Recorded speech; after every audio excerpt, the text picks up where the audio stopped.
शुभ प्रभात एवं जय हिंद बच्चों। मैं कृपानंद मिश्र आप सभी बच्चों का अपने ऑनलाइन क्लासेस में हार्दिक अभिनंदन एवं स्वागत करता हूं। प्यारे बच्चों, मुझे विश्वास है कि आप लोग हिंदी पाठ दुख का अधिकार आप लोगों ने बहुत अच्छी तरह से 2 बार 3 बार उसको पढ़ा होगा, उस पाठ को समझा होगा, प्रश्न उत्तर को पढ़ा होगा। और जैसा कि मैंने बोला था कि अगला जो मेरा नेक्स्ट पीरियड आएगा उस पीरियड पर मैं आप लोग को हिंदी के प्रश्नों का उत्तर मैं आप लोग को बताऊंगा। तो प्रश्नों के उत्तर को लेकर मैं आप लोग के सामने मैं आ गया हूं। तो पाठ है दुख का अधिकार, स्पर्श भाग 1 हिंदी, जिसमें का पहला प्रश्न है, आप लोग देखेंगे और स्क्रीन पर दिखाई दे रहा है। किसी व्यक्ति की पोशाक को देखकर हमें क्या पता चलता है? किसी व्यक्ति की पोशाक को देखकर हमें क्या पता चलता है? तो इसका उत्तर है, किसी की पोशाक देखकर हमें समाज में उसके अधिकार और दर्जे का पता चलता है। सर्वप्रथम हम किसी भी व्यक्ति को देखते हैं तो हम उसके पोशाक से ही यह निर्धारण करते हैं। ये व्यक्ति का ये विचार होता है कि वो पोशाक को देखकर उस निर्धारण करता है कि व्यक्ति कैसा होगा, है ना। ये अमीर होगा कि गरीब होगा, कैसा होगा। तो देखकर हमें पता चलता है कि व्यक्ति की समाज में क्या हैसियत है। ठीक है। तो दूसरा प्रश्न देखेंगे कि खरबूजे बेचने वाली स्त्री से कोई खरबूजे क्यों नहीं खरीद रहा था? तो इस प्रश्न का उत्तर आप लोग खुद देंगे और लिखा भी है यहाँ पर, इसको आप लोग देख लेंगे। ये खरबूजे बेचने वाली स्त्री से कोई खरबूजे इसलिए नहीं खरीद रहा था क्योंकि वह मुंह छिपाए सिर को घुटनों पर रख फफक फफक कर रो रही थी। इसलिए नहीं खरीद क्योंकि जो लोग तो उसके आसपास थे, जो लोग उसको जानने वाले थे, वो तो जान ही रहे थे कि इसके पुत्र की मृत्यु हो गई है। और भारतवर्ष में जो परंपरा है कि तिरही होती है और 13 दिन तक जिसके घर पर कोई मर जाता है तो वहाँ छुतका लगता है ना। कोई उसके घर का कोई सामान न खाता है न पीता है। तो जानने वाले तो जानते थे, लेकिन जो रास्ते से जाते थे वो देखते थे कि भाई क्यों रो रही है, क्या बात है। इसके कारण लोग नहीं खरीद रहे थे। तो अगला प्रश्न देखेंगे, उस स्त्री को देखकर लेखक को कैसा लगा? उस स्त्री को देखकर लेखक के मन में एक व्यथा सी उठी और वो उसके रोने का कारण जानने का उपाय सोचने लगा, है ना। लेखक को जब उस स्त्री को देखा रोते हुए तो उसके मन में पीड़ा हुई, उसके मन में कष्ट हुआ। वह सोचने लगा कि क्या उपाय किया जाए जिससे कि इसकी व्यथा दूर हो जाए। वो सोचने लगा कि क्या उपाय किया जाए जिससे कि इसकी पीड़ा दूर हो जाए। ठीक है। अच्छा, उस स्त्री के लड़के की मृत्यु का कारण क्या था? तो उस स्त्री के लड़के की मृत्यु खेत में पके खरबूज चुनते समय सांप के काटने से हुई, यही कारण था, है ना। कि गया था खरबूज के खेत में और वहीं पर सांप बैठा हुआ था। उस सांप ने उसको डस लिया और यही उसकी मृत्यु का कारण था। पाठ में पढ़े ही होंगे आप लोग। अगला क्वेश्चन है कि बुढ़िया को कोई भी क्यों उधार नहीं देता? तो मनुष्य की प्रकृति होती है कि व्यक्ति उसी को पैसा रुपया देता है जिससे कि मिलने की आस होती है ना। व्यक्ति जिसको जानता है कि मैं इसको रुपया पैसा दूंगा तो ये मुझे लौटा देगा या लौटा देगी। तो बुढ़िया के परिवार में जो कमाने वाला एक ही पुत्र था जिसका नाम था भगवाना, और वो भी अब इस दुनिया में नहीं है, छोड़ के जा चुका है ना। तो लोगों को भय था कि कहीं मैं इसको रुपया पैसा दे दूं और ये मुझे अगर नहीं भी देगी तो मैं क्या करूँगा, ये कहाँ से देगी, है ना। इसलिए कोई भी उसको कोई उधार देता नहीं था। ये तो था मौखिक प्रश्न। अब देखेंगे लिखित प्रश्न। लिखित प्रश्न में पहला प्रश्न है कि मनुष्य के जीवन में पोशाक का क्या महत्व है? इन प्रश्नों के उत्तर आप लोग को 25 से 30 शब्दों में देना है तो देखेंगे कि पोशाक का क्या महत्व है। तो पोशाक का तो बहुत महत्व है जीवन में। मनुष्य के जीवन में पोशाक मात्र एक शरीर ढकने का साधन नहीं है, बल्कि समाज में उसका दर्जा निश्चित करती है कि पोशाक से मनुष्य की हैसियत, पद तथा समाज में उसके स्थान का पता चलता है। पोशाक मनुष्य के व्यक्तित्व को निखारती है। जब हम किसी से मिलते हैं तो पहले उसकी पोशाक से प्रभावित होते हैं तथा उसके व्यक्तित्व का अंदाजा लगाते हैं। पोशाक जितनी प्रभावशाली होगी उतने अधिक लोग प्रभावित होंगे। मतलब पोशाक बहुत ही महत्वपूर्ण चीज़ है व्यक्ति के जीवन का। ऐसा नहीं कि बस पोशाक शरीर ढकने का काम कर रहा है, नहीं, ऐसी बात नहीं है। पोशाक जो होता है व्यक्ति का निर्धारण करती है, व्यक्तित्व को निर्धारण करती है। सामने वाले व्यक्ति पोशाक को देखकर प्रभावित होता है ना। अगर कहीं जाएंगे, आप साफ सुथरे अच्छे से वस्त्र पहने हैं तो पोशाक सामने वाले की दृष्टि में आपका अलग महत्वपूर्ण एक स्थान बनेगा। अगर आपका पोशाक गड़बड़ है, मैला कुचला फटा पुराना पहने हैं, तो सामने वाले की दृष्टि में आपका अलग व्यक्तित्व निखर के आएगा। तो पोशाक का जीवन में बहुत ही महत्व है। अगला देखेंगे, पोशाक हमारे लिए कब बंधन और अड़चन बन जाती है। तो पोशाक उत्तर है, पोशाक हमारे लिए बंधन और अड़चन तब बन जाती है जब हम अपने से कम दर्जे या कम पैसे वाले व्यक्ति के साथ उसके दुख बांटने की इच्छा रखते हैं, लेकिन उसे छोटा समझकर उसके बात करने में संकोच करते हैं और उसके सहानुभूति तक प्रकट नहीं करते। तो मतलब बंधन और अड़चन बन जाती है कि हम जब अपने से कम पैसे वाले को, गरीब व्यक्ति को देखते हैं, है ना, तो हमारा मन तो करता है कि भाई उसके पास जाएं, उसके गरीबी का कारण पूछें, उसके दुख का कारण पूछें, जितना हो सके सहायता कर दें। लेकिन कभी कभी ये जो पोशाक होती है ये बंधन बन जाती है, अड़चन बन जाती है। तो हम जितना चाहिए उसको करना कहीं न कहीं व्यक्ति कर नहीं पाता है ना। आगे देखेंगे, लेखक उस स्त्री के रोने का कारण क्यों नहीं जान पाया। तो वही पोशाक कारण है। तो लेखक की पोशाक और रोने का कारण जान पाने के बीच अड़चन थी। वह फुटपाथ पर बैठकर उससे पूछ नहीं सकता था, इससे उसके प्रतिष्ठा को ठेस पहुंचती।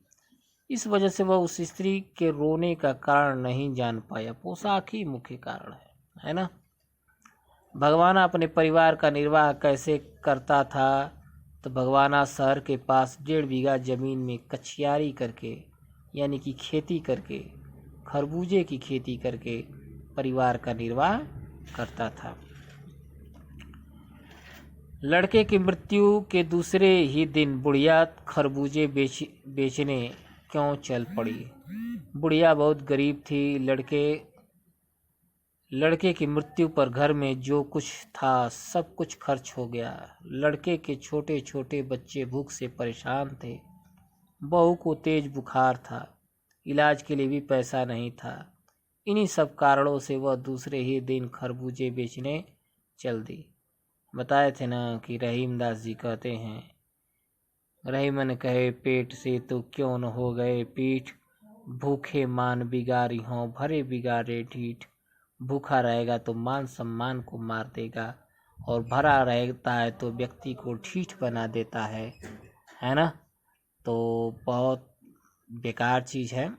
तो ये एक ही था पुत्र और वो भी चला गया, जिसके कारण जो भी उसके दाह संस्कार में और कई भी थी कि जिंदा व्यक्ति तो नंगा रह भी सकता है, लेकिन मरा हुआ मुर्दे व्यक्ति को नंगा कैसे विदा किया जा सकता है। तो जो कुछ भी उसके पास थोड़ा बहुत गहना थे वो उसने बेच ही दिया था, और उसके झाड़ फूक और दवा दारू या उसके क्रियाक्रम में जो भी घर में जो भी अनाज पैसा रुपया जो भी था सब खर्च हो गए। सुबह जब हुआ तो बच्चे भूख से बिलबिलाने लगे, रोने लगे। तो बच्चों को खाने के लिए तो तरबूज दे दी, लेकिन बहू को क्या देती। बहू का भी तबीयत खराब था, बुखार से वो करा रही थी, है ना। तो अपना तो दुख सह सकती है, लेकिन परिवार का दुख कैसे सहे, यही सब सोच विचार कर जो बुढ़िया है वो, है ना, इस पेट के लिए, इस पापी पेट के लिए काम करने के लिए वो चल दी, है ना। लोग समझ नहीं रहे हैं, लेकिन लोग व्यंग कर रहे हैं, कटाक्ष कर रहे हैं।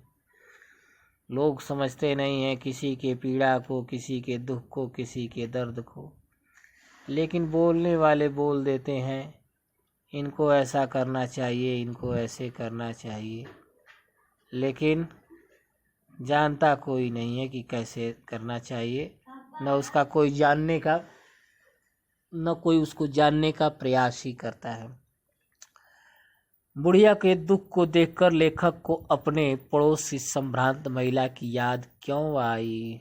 इसलिए याद आई लेखक को कि बुढ़िया के पास भी उतना ही दुख था। ऐसा नहीं कि उसके वो सुबह चल दी काम करने के लिए, वो गरीब है तो उसको अपने पुत्र की मृत्यु का उसको कष्ट नहीं हुआ होगा, क्योंकि लेखक के बगल में पड़ोस में भी एक संभ्रांत महिला थी, उसके पुत्र की मृत्यु हुई थी, जिसके कारण वो 2.5 महीने तक अपने बेड से, अपने चारपाई से उठ नहीं पाई। सिरहाने 2-2 डॉक्टर हमेशा लगे रहते थे। पड़ोसी हमेशा पूछने के लिए आते रहते थे कि आप कैसे हैं, है ना। और वह जो माता है, संभ्रांत जो महिला है, वो हमेशा रोती रहती थी, चिल्लाती रहती थी 2.5 महीने तक। गला थक जाता था, लेकिन आंसू चलते रहते थे हमेशा, जिसको देखकर लेखक अंदाज लगा रहा है कि कितना बुढ़िया को भी कष्ट है। लेकिन इस जीवन में दुख मनाने का अधिकार भी सबको नहीं है। अगर घर में अन्न है, पैसा रुपया है, व्यक्ति संभ्रांत है, तो दुख मनाने का उसको अधिकार है।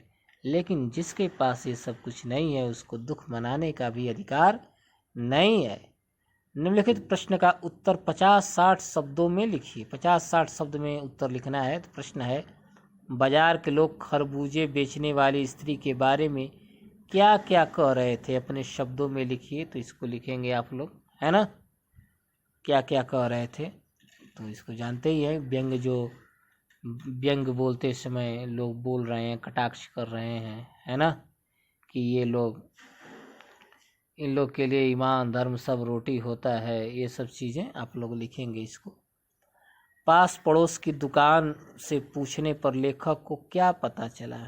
पता यही, पास पड़ोस की दुकान से पूछने पर लेखक को यही पता चला कि इसका एक पुत्र है जो अब इस दुनिया में नहीं है। तो 50-60 शब्दों में लिखना है, तो इतना नहीं लिखेंगे, इसमें पूरा आप लोग बाकायदे लिखेंगे।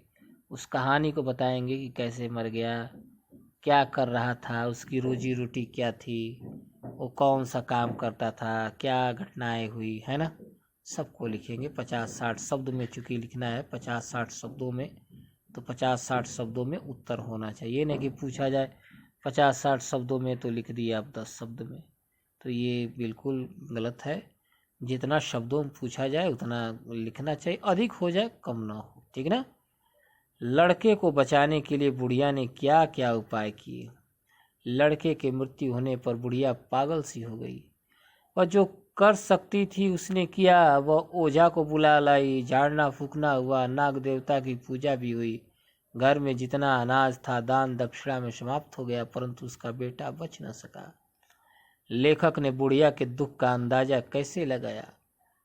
उत्तर है, लेखक उस पुत्र वियोगिनी के दुख का अंदाजा लगाने के लिए पिछले साल अपने पड़ोस में पुत्र की मृत्यु से दुखी माता की बात सोचने लगा, जिसके पास दुख प्रकट करने का अधिकार व अवसर दोनों था, परंतु यह बुढ़िया तो इतनी असहाय थी कि वह ठीक से अपने पुत्र की मृत्यु का शोक भी नहीं मना सकती थी। इस पाठ का शीर्षक दुख का अधिकार कहाँ तक सार्थक है, यह स्पष्ट कीजिए। सार्थक मतलब होता है कि ये कहाँ तक इस पाठ को मतलब सेटिस्फाइड कर रहा है, संतुष्ट कर रहा है। ये पाठ को कहाँ तक मतलब इस ये दुख का अधिकार जो नाम है, इस पाठ के नाम को सार्थक कर रहा है, मतलब इसको फलीभूत कर रहा है। तो इस पाठ का शीर्षक दुख का अधिकार पूरी तरह से सार्थक सिद्ध होता है, क्योंकि यह अभिव्यक्त करता है कि दुख प्रकट करने का अधिकार व्यक्ति की परिस्थिति के अनुसार होता है। यद्यपि दुख का अधिकार सभी को है। गरीब बुढ़िया और संभ्रांत महिला दोनों का दुख एक समान ही था। दोनों के पुत्रों की मृत्यु हो गई थी, परंतु संभ्रांत महिला के पास सहूलियतें थीं, समय था, इसलिए वह दुख मना सकी। परंतु बुढ़िया गरीब थी, भूख से बिलखते बच्चों के लिए पैसा कमाने के लिए निकलना था। उसके पास न सहूलियतें थी न समय, वह दुख न मना सकी, उसे दुख मनाने का अधिकार नहीं था। इसलिए शीर्षक पूरी तरह सार्थक प्रतीत होता है। निम्नलिखित का आशय स्पष्ट कीजिए। आशय का मतलब होता है कि जैसे ये दिया है वाक्य, इसका मतलब बताना है आपको, यानी कि मान के चलिए कि इसकी व्याख्या आप लोग को करना है। जैसे वायु की लहरें कटी हुई पतंग को सहसा भूमि पर नहीं गिर जाने देती, उसी तरह खास परिस्थितियों में हमारी पोशाक हमें झुक सकने से रोके रहती है। इसकी व्याख्या आप लोग करेंगे। इनके लिए बेटा बेटी, कसम लुगाई, धर्म ईमान सब रोटी का टुकड़ा है, इसकी भी व्याख्या आप लोग करेंगे। शोक करने गम मनाने के लिए भी सहूलियतें चाहिए और दुखी होने का भी ये अधिकार होता है, इसकी आप लोग व्याख्या करेंगे, है ना। तो इस तरह आप लोग का ये प्रश्न उत्तर समाप्त हुआ। इसको आप लोग लिखेंगे। कॉपी अगर आप लोग के पास है तो कॉपी पर लिखिए, नोट्स बनाइए। कॉपी अगर आप लोग के पास नहीं है तो स्कूल खुलने दीजिए, कॉपी विद्यालय की तरफ से आप लोग को प्रोवाइड कराया जाएगा, दिया जाएगा। अभी फ़िलहाल इस समय आप लोग रफ पर इसका नोट्स बना लें और कॉपी मिलने के बाद आप लोग उसको फेयर कर लीजिएगा। इस तरह इसका प्रश्न उत्तर आज समाप्त हुआ। इसको कॉपी पर अच्छे तरीके से लिखिए और लिखने के बाद इसको आप लोग याद करिए, ठीक ना। धन्यवाद।